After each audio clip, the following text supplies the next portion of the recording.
again, everyone, and welcome back along to that time of the week again. It is Super Rugby preview for round number 13. We have a lot to get through this week, especially we've got a big round of games, and of course, as we always do, a look back at round number 12. But before we get into that, once again, we return back to the special guests, and we have none other than South Africa and Australian expert on the channel here, Brett Hartley. Thanks for joining me again. Welcome back. I hope you are well. Yeah, cheers, man. Thanks for having me on again. Yeah, the people loved it last time you were here. A lot to say about your thoughts. So hopefully everyone gets back involved in that again and says what they think about Brett's thoughts again this weekend. So, as per always, we're going to have a look back at round 12, the one just gone last weekend, and we'll have a look at see how the SuperBru picks are going. Pick holes in Brett's picks, as we always do every week, because he's below me and I can do that. And then, of course, we'll have a look forward to round 13 of Super Rugby, where we have some cracking games in store as well this weekend. But first things first, we'll go back to round number 12, where it all kicked off in Auckland, where the Blues were up against the Cheetahs. Now, this matchup was kind of three-quarters one way of a close game between the two, but turned into, in the end, quite a comfortable win for the Blues. I found that quite surprising, but the Cheetahs obviously not the big touring side. They've had a bit of heartbreak recently with how their matches have gone before they started their tour. The Blues, they took full toll late on, dealing the damage, and the Blues picking up a 50 as well, which, you know, the ways the Blues have been playing is quite surprising. What did you make of the Cheetahs? Were you impressed by what they did for 60 minutes against the Blues at least?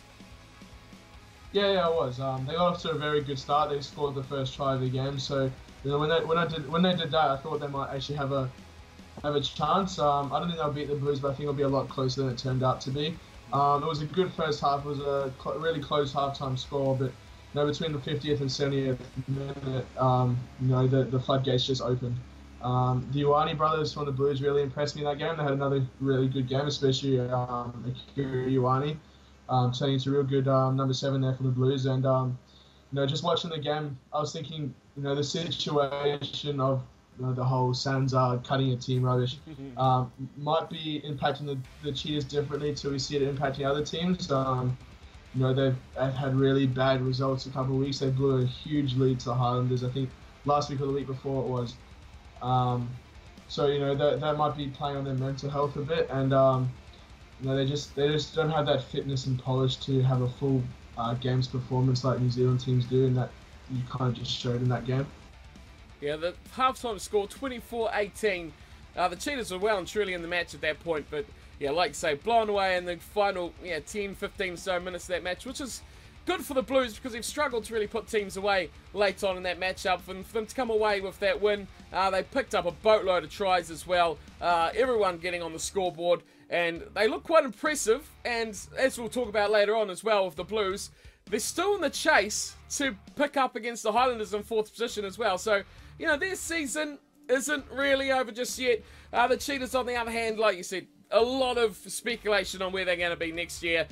Effectively, their season is done and dusted, but still, they've got a lot of pride to play for on the line. So I expect the Cheetahs will put on a good performance, you know, every match they play for the rest of this year, just because it's hard on the sleeve stuff. That's all they got left to really represent. Following that, a bit of a blowout score. It was a bit of a surprise, and the surprises kept coming too, because I thought the first two matches could be opposite way around as the scores finished up. The Brumbies at home to the Lions, who have been one of the best performing teams. I think if you take out New Zealand, the Lions would win Super Rugby all by themselves if New Zealand teams weren't in there. But the Brumbies, I think, put up a decent little performance. They controlled the tempo of the game a lot, and they kind of drew the Lions into playing that forward-dominated game that the Brumbies like to play. The final score was only 13 points to 6. The Lions picking up that one try that ultimately made the big difference. Point scoring not big on that night, but it wasn't really that bad of a match. It was an interesting match on how those two teams played.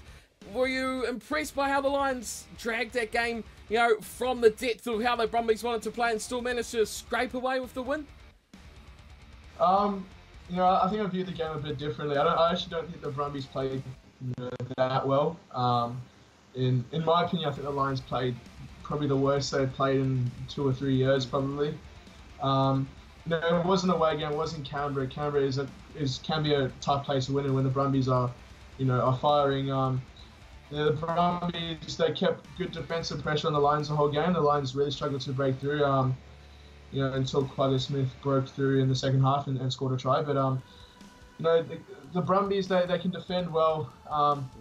Too many pointless box kicks, and when they get into 22, they just can't finish.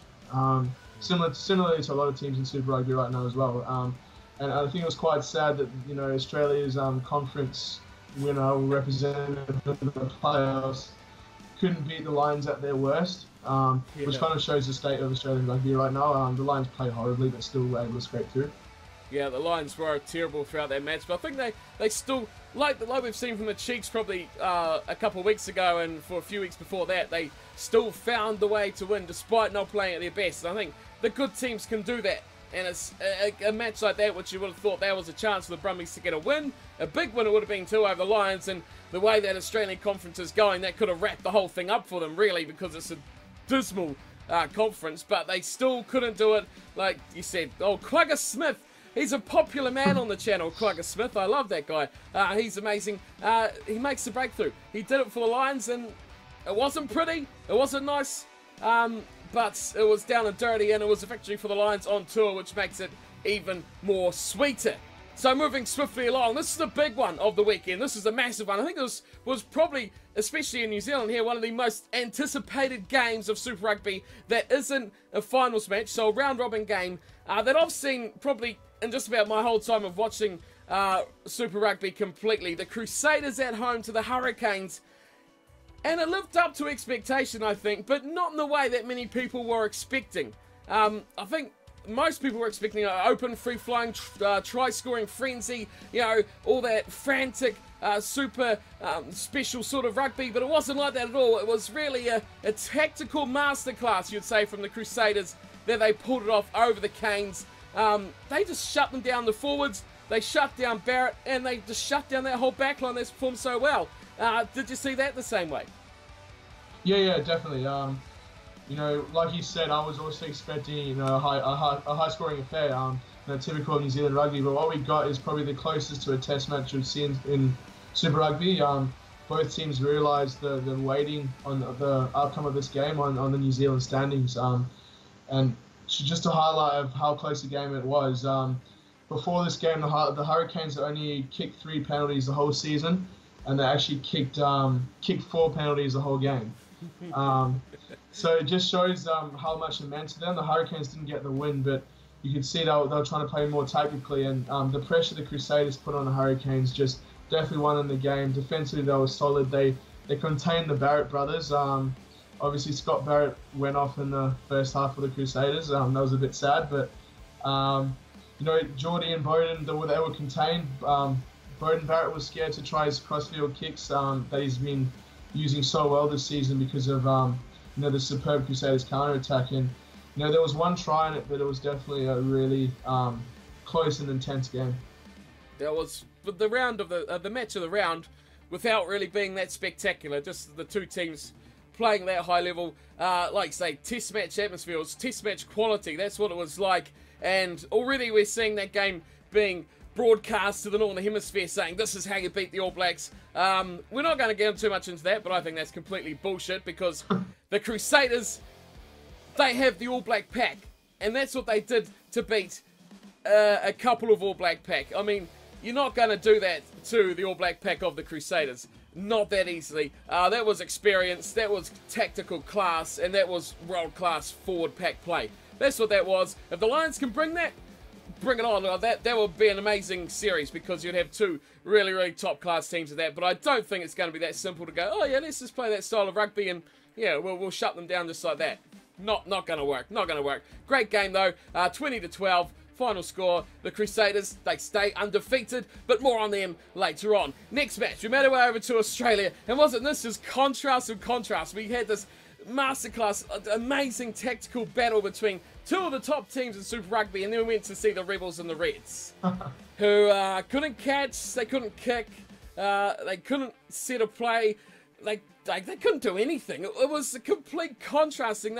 It was exciting. There was a lot of line breaks, there was a lot of chances, a huge amount of chances, but neither team could finish their dinner whatsoever. and there was just a whole pile of scrap left all over the floor. It was a frustrating match to watch, but in the end, the Reds did get up and win it, even though they should have won it quite comfortably. They let the Rebels back in the door quite a few times. 29-24 was the final score, the Reds getting up. Did you find that one as frustrating to watch as everyone else?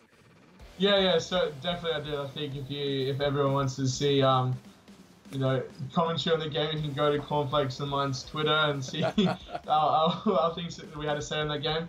But no, it was a complete contrast, like you said, to the Crusaders Hurricanes game. It's really, you had two teams at the pinnacle, and then straight after you had two teams at the depths, basically. Nabuli from the Reds, he had a really good game. That was partly due to Sefa Naivali's defense. Naivali from the Rebels is a good attacking player, but his defense is woeful.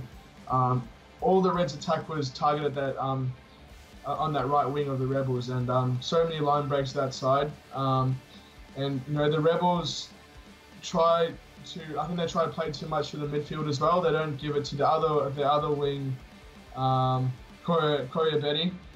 They don't give it to him enough, and he did score a try in the second half, and it was a really good try. But they play too much for the middle. They clog up the midfield, and they just don't get it to their wings enough. And then from both teams as well, was a lot of aimless box kicks with really mediocre counter attack as well. So it was a really frustrating game, and really neither team really deserved to win. The Reds did do well, I guess. They bombed. Higginbotham absolutely bombed a try in their second half, but Simon Kirby went over and sealed the game for them. But it was a really frustrating game to watch.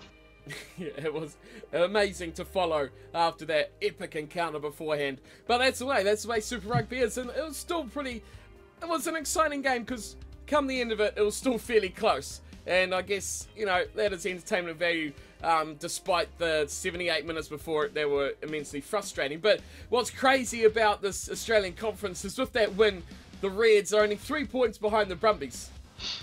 And they could possibly, a couple of results go the way of them, that could top the Australian group, which is just absurd given the way that even the Brumbies isn't much of a reward to play for anyway. But that's enough about Australia, because we're moving on, and we're off to see the Bulls, who were up against the Highlanders. Now, this one had a lot happening, not too much in the scoring way of things. It was a late try to Malachi Fekitoa that sealed it, but it was abysmal conditions. It was like they were playing in a pigsty with mud everywhere. It was good old-fashioned rugby. It was, both teams were playing in brown because that was the colour of the mud.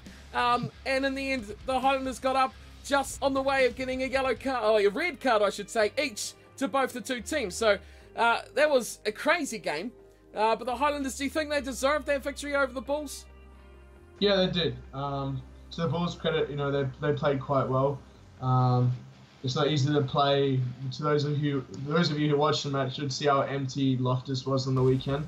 Quite weird to see one of the top historically South African teams play in front of a completely empty stadium. The Bulls tried to grind out a win. They nearly did it. Highlanders played well. Obviously scored a try right at the end to seal the game for them. But the Bulls, just their discipline, some absolute coach killers in that game. Specifically, probably 73rd or 74th minute, the Bulls went over and scored a try. And it was called back because RG Snyman came into one of the rucks and shoulder charged one of the Highlanders in the head.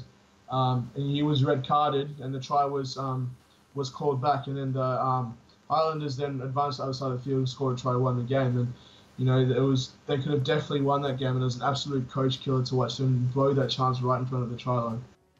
That would have been a bit of an upset too, really, on the way things have been going. The Bulls only 3 wins so far this season. That would have been a really hurtful one too for the Highlanders, like we mentioned already, trying to keep that little gap away from the Blues. So they're lucky to come away with that, but more the Bulls lost that one than the Highlanders really won it, given the chances that they had right at the death. But that was a good old-fashioned game of rugby. Almost had it all this weekend, and like they say Super Rugby is broken.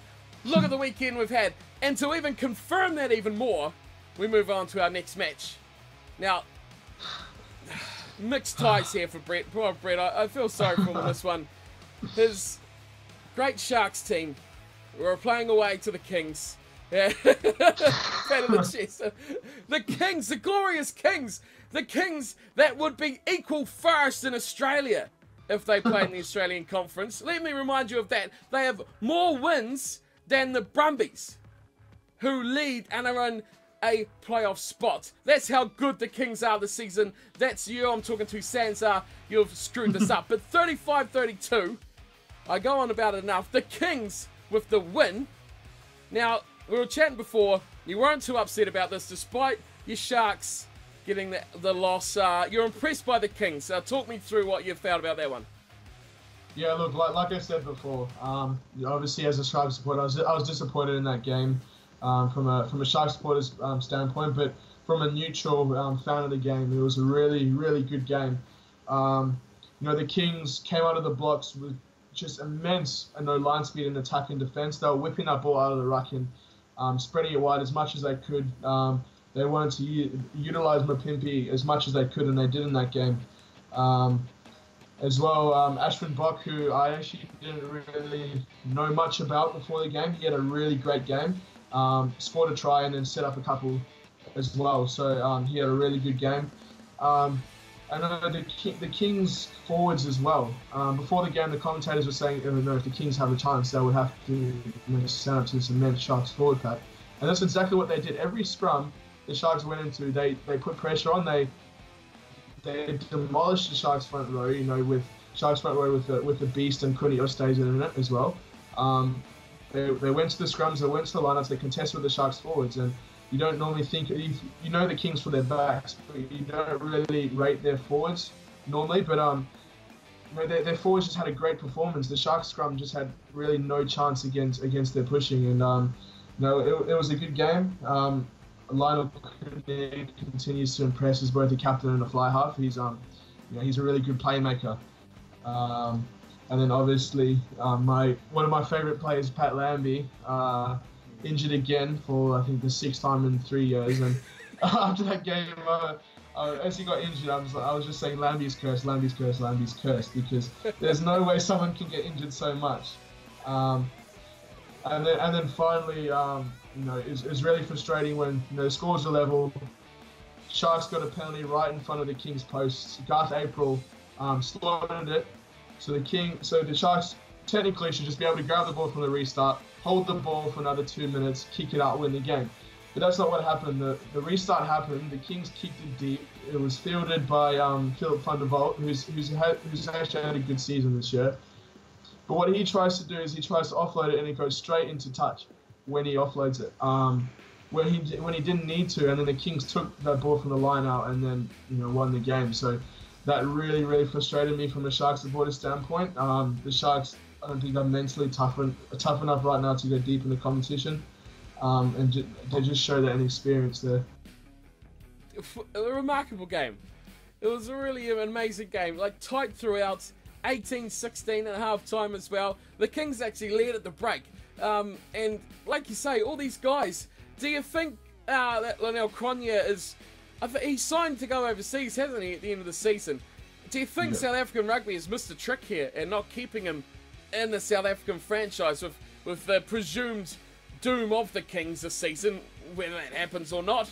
Do you think they should have really tried to secure him? Because he's really come along this season, not only... just as an all-round player, like he can attack, he's got the tricks, he can control the game from 10, he's got the full thing. Do you think they really should have tried to, what seems to be a bit harder, because it doesn't seem like they tried at all, to keep him in South Africa? Yeah, 100%. Watching that game, I was really hoping that, guys like Kunyama, PP, Ashwin Bot, those are the type of guys who need an SA Rugby right now. And at a time when Saru is making plans about how to stop this exodus of players to the Northern Hemisphere, they decide to act 2 teams in Super Rugby. It doesn't make any sense. Cronje has been probably the best South African fly half for the last couple of weeks. And if you look at the situation of fly half right now, Lambie's injured, Pollard's injured. Yankee's having a good season, but he's kind of shown that he's not a test match player. At least last season he really didn't perform well in any of the test matches. And And a guy like Kinnear, who's a great leader and who can run an attack really well and dictate play really well. And to see him go is not what South African rugby needs right now. Nope, I 100% agree with you on that one as well. So that was a shock result. I think my picks at least were going 100% right up till the Kings turned up. I should have known to support them. But then it got even worse with my picks when the Jaguares were up against the Western Force, who pulled off just the ridiculous upset against, to be fair, one of the best home teams. Well, maybe take away the Crusaders out of this. In Super Rugby, it's like going to Argentina is a really tough ask. But of all teams, to go there and pick up the win and clean sheet the Jaguares as well to no tries, it's the Western Force. Now, this is your adopted team, the Western Force. Yeah. How do you rate their performance? It was 3-0 at half time. Amazingly, how did they win this game? Well, I'm still trying to ask myself that question, to be honest. I'm quite a big Force fan. I live in WA, so like you said, I've adopted them as my second team after the Sharks. But not even I picked them. I tipped the Jaguars by 12. And as from a neutral standpoint, it wasn't a very good game. It was really scrappy. It was really messy. It's kind of typical game involving the Jaguares. They played a typical frustrate game. They like to frustrate their opponents and force a lot of errors, and they try to do that. But the Force, they stood up to the pressure. Richard Hardwick, the Force number 8, had a great game, and Ian Pryor, who's the Force's third choice scrum half, had a great game. Slotted a couple of penalties that won them the game. One of the most significant things, obviously the Force are the first Australian team to win in Argentina. Just a few guys missing from their starting lineup during that game were Tatafa Pilotinau, Matt Hodgson, Ben McCallum, Ryan Lowrens, Chance Penny, and then Dane Haylett-Petty as well. So they have so many injuries, but they're still finding a way to perform as well. So like the Kings, I think they just give me a big middle finger to Sanzar right now to show them there's no problems in Super Rugby. The Force can go to Argentina and win a game. What's the problem then? Yep, and they say Super Rugby is broken. What a load of crap. Force win, Kings win, games of the season. What more do you want? What more do you possibly want? The Force wins 16-6.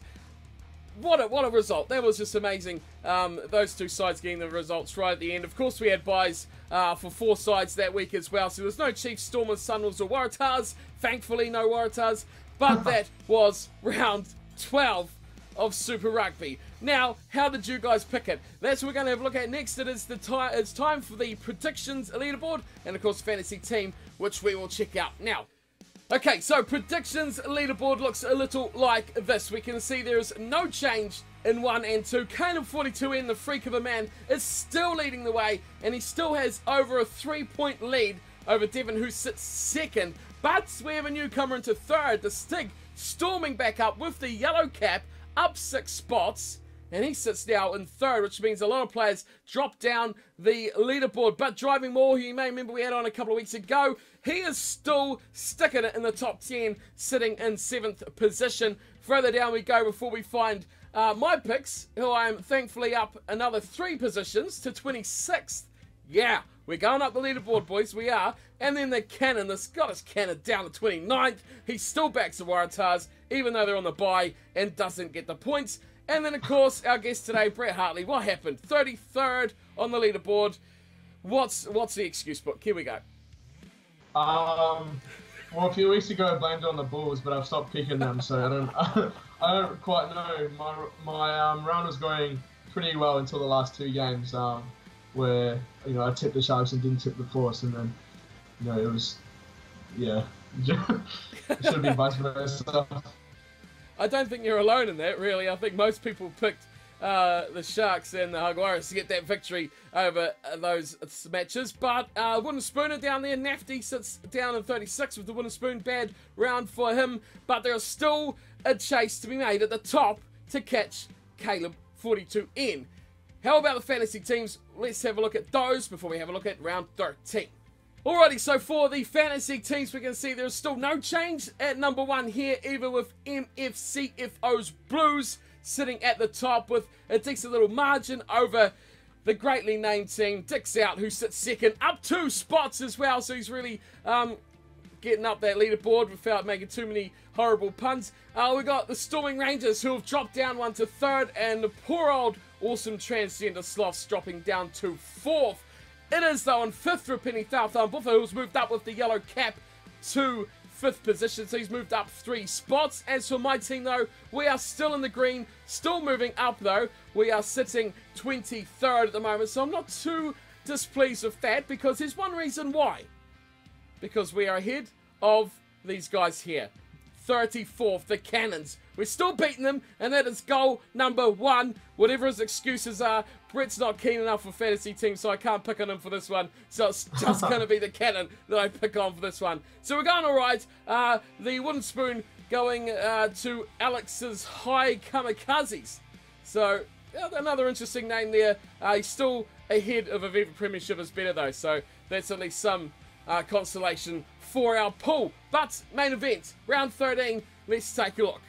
So round 13, it kicks off, and it is a great match to kick off with too as well, because it is in Fiji that we head Suva, the host, for our opening match of round 13, and it should be a nice one too. It's going to be an interesting one because it's probably the first real test we've seen of the technically home team, which is the Chiefs. They're up against the unbeaten Crusaders. Now, a chance here to really upset the Crusaders, moving them away on almost another little tour thing here, but for the second week in a row, the Crusaders really involved in what should be the match of the round as well. The Chiefs coming back from the bye. Crusaders will be high on confidence. They smashed the Hurricanes, really dominated them in more ways than just beating them on the paddock as well. They want to keep that undefeated streak firmly intact. Can you see the Chiefs having any chance of this one? It's really hard to pick against the Crusaders from the record they've got. Is there anything that is hinting you towards the Chiefs at all?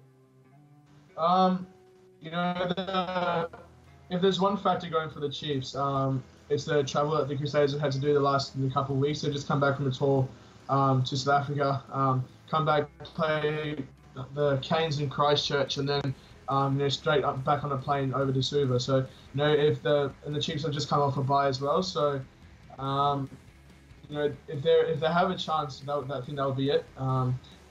They've been underperforming in the last few weeks. They've got results, but like the Western, they didn't really perform well against the Western Force. They didn't really perform well against the Sunwolves. So they've got a lot to think about before they play the Crusaders. They have to step up. So if it's one thing, it's going to be the travel that helps the Chiefs. Yeah, they'll need every advantage they can get to because, like I say, they haven't performed too well, the Chiefs. Last time they played, they did thrash the Reds convincingly, 46-17. You can read into that what you would. You probably say 30 points of those were the Reds just being stupid and committing suicide.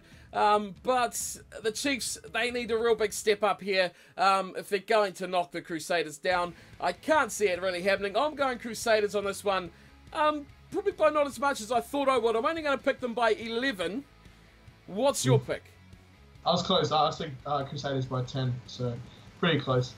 How about that? And in the driving mall's common sense, that's not even putting the house on it either. That's just putting the car on it. So we're going safe. I'm taking his advice, and it didn't work out too well for me last week, but that's okay. That's all right. We're going both Crusaders, 10 and 11. Should be a good match, though, I think, to start the round off. If the Chiefs can show up, I'm sure a week off would have done them great. So we should see a nice one, and it'll be a packed house as well. Fiji, God, they love their rugby over there, and they'll be there, every man his dog, his water tank, and everything else you can possibly bring to the rugby to show off their game of Super Rugby. It's such a huge event there. So good on you, Fiji. Keep up that, and hopefully a cracker game for the Fijians in round 13. So we're both going the Crusaders. We're moving on to our second match. This one's interesting. I'm quite intrigued to see what you think about this one. The Stormers at home against the Blues. Now the Stormers also coming off the bye. They are back at home, just getting back from their tour of hell where they were just terrible and got smashed by everyone. And the Blues contrasting, really good Results, I think, against the Cheetahs, they played pretty well, scored a lot of points, but travel off to South Africa. Stormers at home, big factor. Do you think the Stormers can do this one? They've got the team, they've got the players, but the Blues are in form. I found this hard to pick. What do you reckon? Yeah, I agree with you. I found it very hard to pick. The Stormers have a lot to prove. They had an absolutely abysmal tour to New Zealand.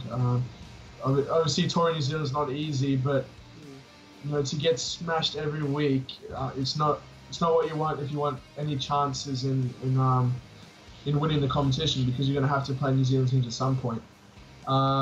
They've always come off a bye, so they've rested and they've had time to fix their many areas that they found on tour. And they play well at Newlands. Cape Town's a hard place to go to. And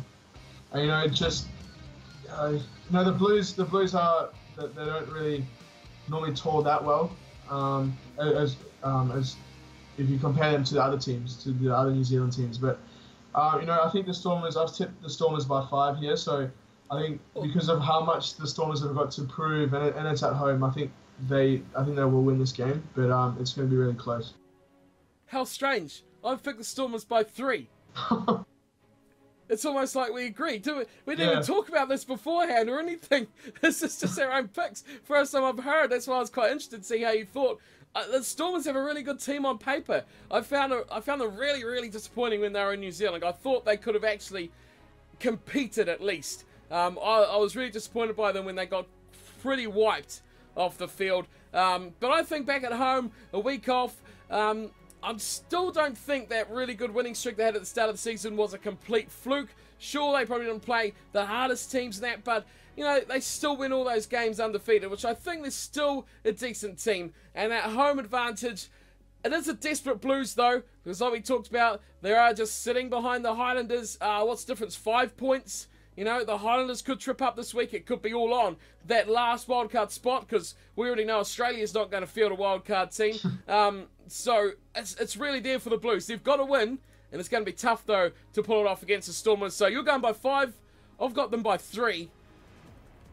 Hopefully we're not regretting this decision after the weekend. Not. Stormers for the win. Hopefully not. But should be another great game, though. Should be another cracker.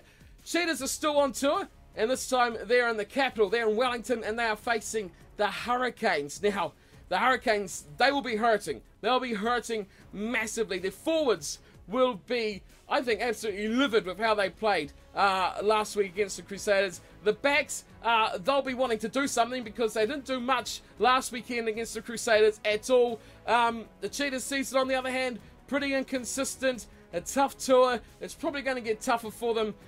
Do you give them a chance against the Canes? I think it might be a similar situation to what we saw last week at the Blues. I think the Cheetahs will compete decently in the first half, or at least in the first 30 minutes. If they don't cover Barrett's crossfield kicks, they're going to have a problem on their hands, because those kicks have been absolutely deadly this year. They've generated so many tries and so many line breaks. And as well, I think Vince Arso is going to have he's probably been my favourite player to watch in Super Rugby this year. I think he's going to have an absolute ball in the midfield there, and I'm expecting him to get a lot of line breaks in this game. So yeah, I'm not going conservative with this score this time. I've got Canes by 20. That's similar to yours again. I've got the Canes by 21. Oh, this is mental. This is crazy. I agree with what you said about that game. The Canes, they'll want to put this one to bed pretty quickly. Do you think, though, the Cheetahs are sitting there with that Crusaders game on replay over and over and over and over, trying to dissect and pick up whatever they could possibly do to replicate what the Crusaders did last weekend? Yeah, I mean, they would. But at the end of the day, it's not good enough. It's hard to replicate the Crusaders. That they're unbeaten this year and they're easily the best team. You can watch all the film you want, but if you can't replicate it on the field, you can't replicate it. So I think they'll definitely find it really hard defensively this week. Yeah. I think the Hurricanes, I should say, will probably be back to their usual tricks, back to that space at the start of the back line. and I think they'll be determined, and it could really backfire pretty badly for the Cheetahs if they can't keep up. And we know the Hurricanes finish well, and they'll probably put this one to bed, much like you said, like we seen last week against the Blues as well. So you got the Canes by 20, I got them by 21. We're going pretty similar here. I hope we don't carry this on. Oh, next one, here we go. This one might be a bit different. It's back to Australia. It's the Force versus the Highlanders. How do you think your team's going to go? I think I might be differing to you here. So I reckon it's going to be the first difference. And by what I just said, I think it's quite obvious what my pick is. But the Force had a great win last week in Argentina. Not easy to win there. And yes, they have big travel back to Perth. But Hodgson, Matt Hodgson, Taipula now have been in Perth for about a week now, so they're nice and rested, and they're big elements of the team as well. The Highlanders, even though they got the win against the Bulls, I think, in my opinion, they underperformed in terms of what they're capable of. And it's just a normal situation for the Force. You got a team coming back from South Africa who, whose last stop is I think, is it their last stop in Perth? Yeah. Yeah. So last stop on tour. The team's tied from South Africa. Big time difference. And that's when the Force can pick up the wins, and that's when they picked up their famous wins against New Zealand opposition. So, I've gone. Oh yes, and it's also Naholo is gone for a week, so that's pretty massive advantage for the Force. The Highlanders not having their star winger, so I've gone Force by 3. So I think they're capable of winning. I won't be surprised if they lose, but I think they've got it in them to take this game. Yeah, you stole the words out of my notes here. This is perfectly set up for what the Force do best. And they catch teams on their way back from or to South Africa. This is their perfect situation. It's already been overseas for 2 or 3 weeks. They're coming back. They're already in New Zealand or they're already in South Africa. They're gone. Mentally and physically, they're done. They just need to get back home. This is where the Force strike best. And if they've ever got a chance to, imagine if they do get this win. If they get this win, and even if they pick up 4 points, they're on 17 points. They're effectively could be possibly second in Australia. That is just absurd. To go from, out of it almost, just 2 wins, which isn't really much, but when, 4 of the teams have only got 3 wins, it's just crazy to change around so quickly like that. And the Force don't know that. And they will want to really put this straight up, Zanzar, and say, you want to get rid of us? We're going to top Australia, and then what the hell are you going to do? It's a perfect opportunity. I agree with you completely that it's the chance that they have to really upset the apple cart here against the Highlanders as well. But I'm still going to back the Highlanders. I think they're going to do it by whisker. I'm picking them by 8 over the Force. But I think, yeah, genuinely, this is where the Force have the biggest chance to pick up an upset win here in this matchup. But the Highlanders have had a few squeaky chances. It depends if their get out of jail free cards have run out, because they've used a few of them up on this tour, and they could need another one here against the Force. We've seen many teams, like you said, trip up on this last hurdle back home. So that is that. We're both going opposites for once. Highlanders for me, Force for Brett. Let's see what goes on, and that one will be interesting. Next up, it's another one of your teams. It's the Sharks in action, but they're travelling away, though. They're facing the Sunwolves, who are coming back from the bye as well. So this one is a chance here for the Sunwolves, who I think they're losing a bit of their touch here with the competition, because they're not the team that's causing the upsets anymore. They're not the team that's making everyone go, ooh, look, the Sunwolves are picking up a win. It's the Kings. The Kings are the team doing all the shocks and everything. The Sunwolves have kind of disappeared from everyone's mind, especially having the bye, and they haven't done much in the last few weeks as well. So they need to do something here and make themselves notice. Against the Sharks, they'll be hurting, but will they have it though? Travelling away, Sunwolves are at home. It is a bit of a banana skin. It's a bit like the Force at home as well for the Sharks. Do you think they could possibly slip up twice in a row? No, I don't think so. If the Sunwolves do have a chance, it's the Sharks' fly house position. So Kerwin Bosch is off playing under 20s, and Pat Lambie is injured. So Garth April, he played some good rugby last year when the Sharks were in a similar situation. So you know, he can step up and play a good level of rugby. And you know, the Sharks are going to be motivated from last week, so you know, it wasn't their best performance obviously against the Kings. The Kings played really well, but it definitely wasn't one of the Sharks' better performances. And you know, with the Kings all of a sudden looking good, Africa 2 is just, it's the Lions, and then the second wildcard spot is going to be hotly contested now between the Jaguars, Sharks, and Kings. So I think the Sharks really understand that they need a win, and they potentially also need a bonus point as well, just to keep the wild spot, because they're not going to catch the Lions. So they really need to keep that second spot. It's crazy, that pool.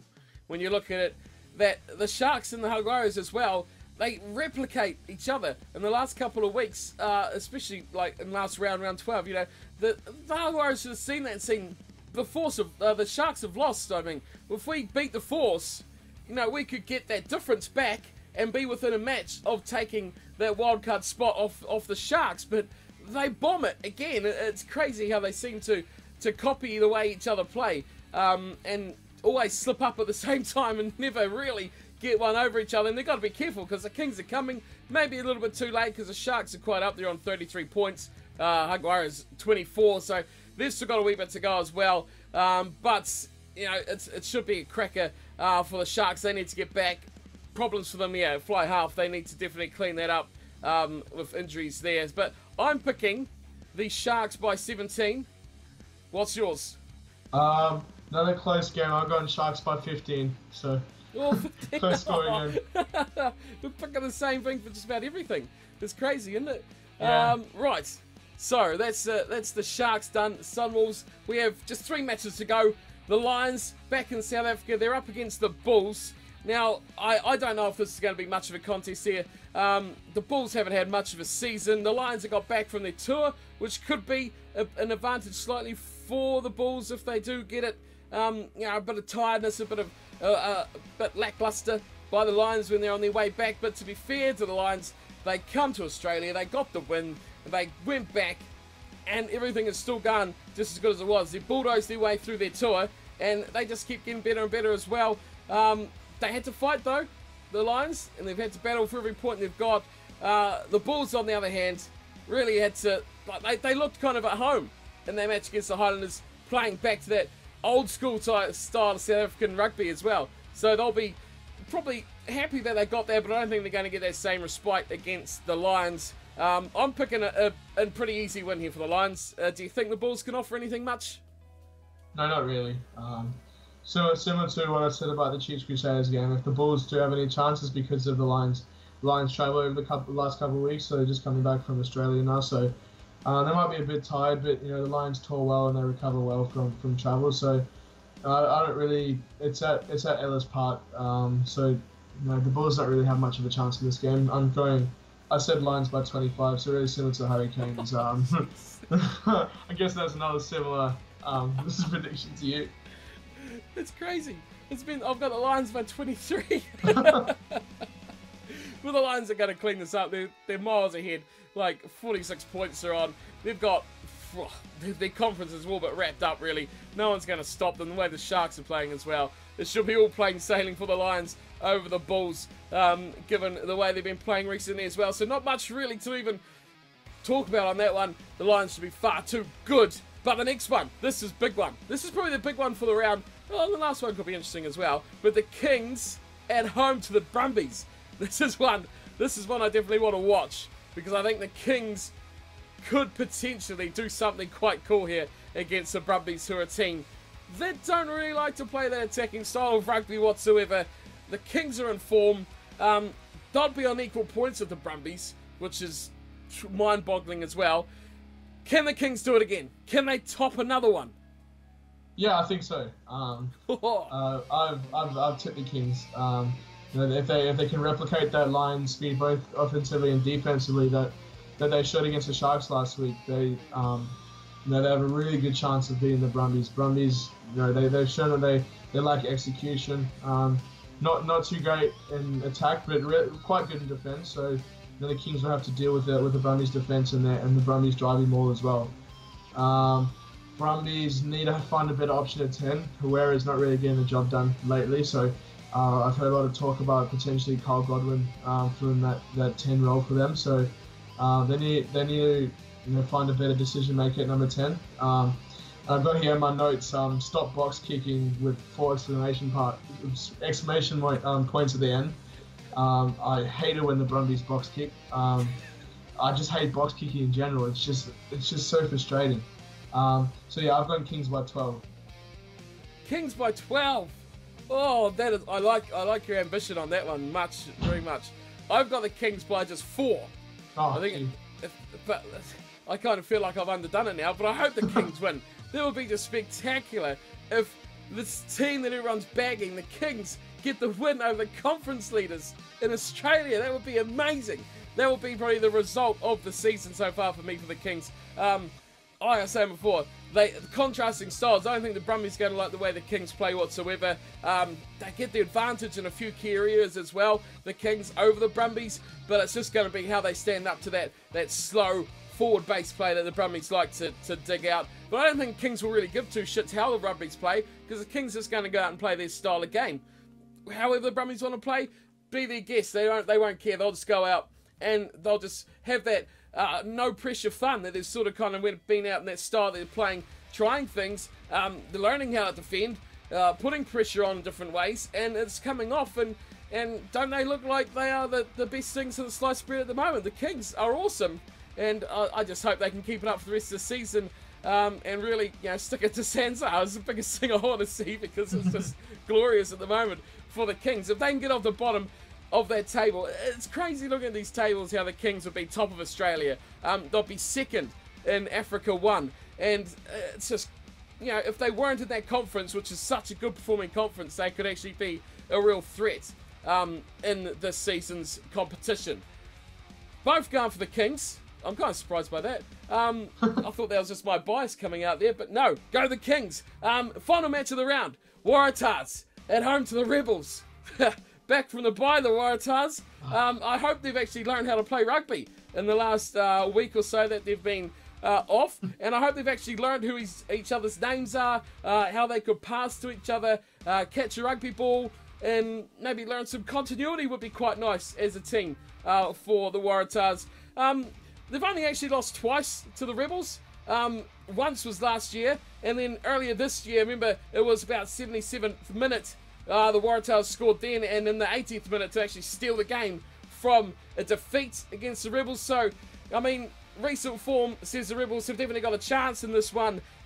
They were pretty bad last weekend, though, against the Reds. They need to stop making so many silly mistakes, but I think they got a chance because the Waratahs aren't much better whatsoever.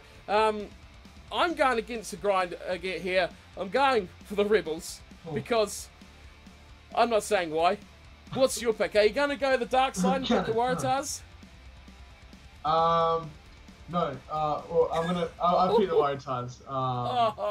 I'm sure that the Scottish Cannon is jumping in his boots right now, saying that someone's picked the Waratahs. But the Rebels played okay against the Reds. I mean, they're playing the Reds, so it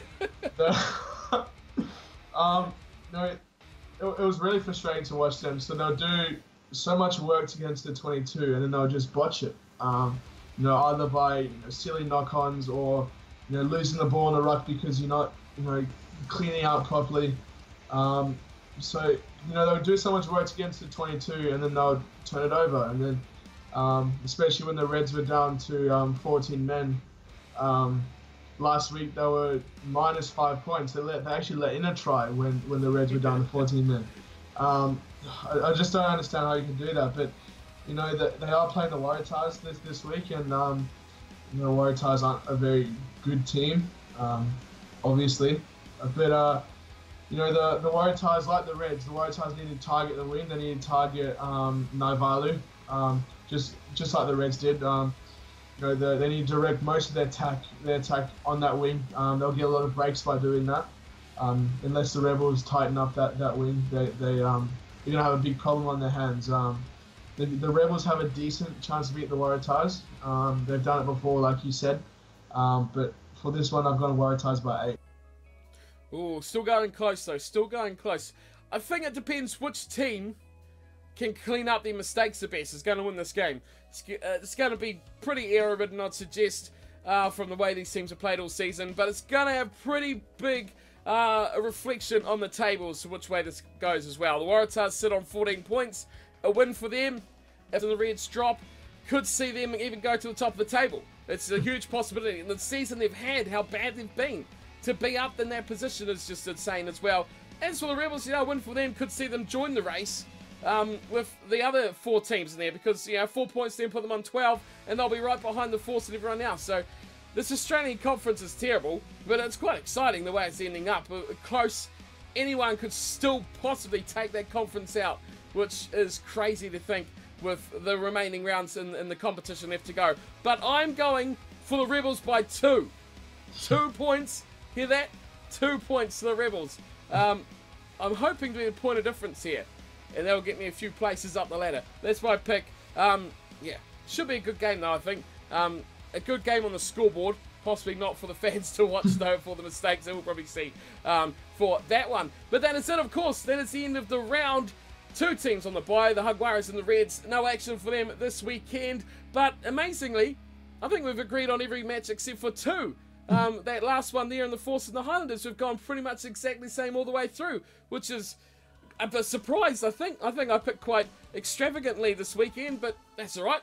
We've agreed on quite a lot. So that is it, done for this round 13 of Super Rugby. Thank you very much for joining me, Brett. Do you want to give yourself a shout out? You can catch you on Twitter. I'll leave your link in the description, but you want any other shout outs to give out before you head off?